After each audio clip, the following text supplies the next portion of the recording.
नमस्कार, आप देख रहे हैं हरिभूमि टीवी और आज हम बात करेंगे कि कैसे देश के विभिन्न हिस्सों में मानसून की सक्रियता ने एक बार फिर से कहर बरपाया है। राजस्थान, हिमाचल प्रदेश, उत्तराखंड, गुजरात और दिल्ली जैसे राज्यों में भारी बारिश, बाढ़ और भूस्खलन के कारण जनजीवन बुरी तरह प्रभावित हो चुका है।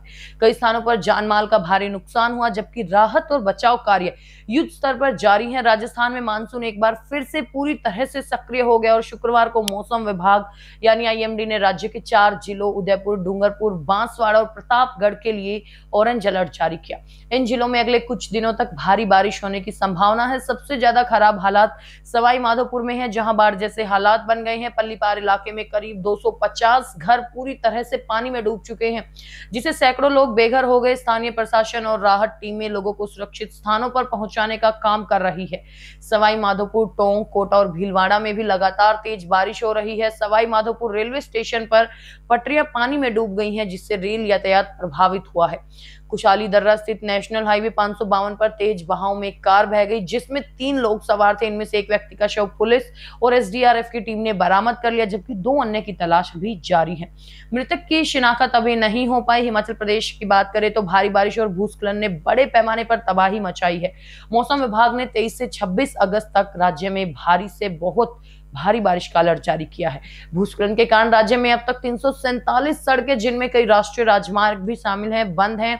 इसके अलावा 281 ट्रांसफार्मर और 145 जलापूर्ति योजनाएं भी बाधित हुई, जिससे बिजली और पानी की आपूर्ति बुरी तरह प्रभावित हुई है। और राज्य में अब तक 2282 करोड़ रुपए का अनुमानित नुकसान हुआ और इस प्राकृतिक आपदा में 149 लोगों की मौत हो चुकी, जबकि 38 लोग अभी भी लापता हैं। राज्य में इस साल सामान्य से 17% ज्यादा बारिश हो चुकी है, जिससे हालात और बिगड़ गए। उत्तराखंड की बात करें तो उत्तरकाशी जिले में भी भारी बारिश और भूस्खलन का असर देखने को मिला। श्याना चट्टी के पास यमुना नदी घाटी में मलबे के कारण एक बड़ी कृत्रिम झील बन गई और इस झील के पानी से रिहायशी इलाकों में बाढ़ का खतरा बढ़ गया। गढ़वाल मंडल के आयुक्त विनय शंकर पांडे ने बताया कि कल शाम 4:30 बजे झील बनने की सूचना मिली, जिसके तुरंत बाद कार्रवाई शुरू कर दी गई। अभी तक किसी भी प्रकार की जनहानि की खबर नहीं है। लोगों को सुरक्षित स्थानों पर पहुंचा दिया गया है और झील का पानी निकालने के प्रयास जारी हैं। लोक निर्माण विभाग, एसडीआरएफ, सिंचाई विभाग और अन्य एजेंसियां झील के एक हिस्से को काटने में लगी हुई हैं। पिछले कुछ घंटों में झील के जल स्तर में भी कमी आई और जिला अधिकारी प्रशांत आर्य ने लोगों से घबराने के बजाय प्रशासन के निर्देशों का पालन करने की अपील की है।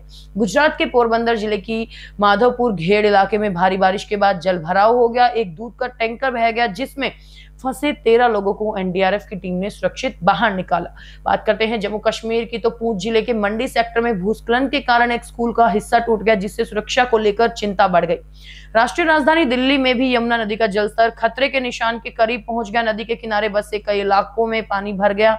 बाढ़ प्रभावित लोगों के लिए मयूर विहार में राहत शिविर बनाए गए हैं।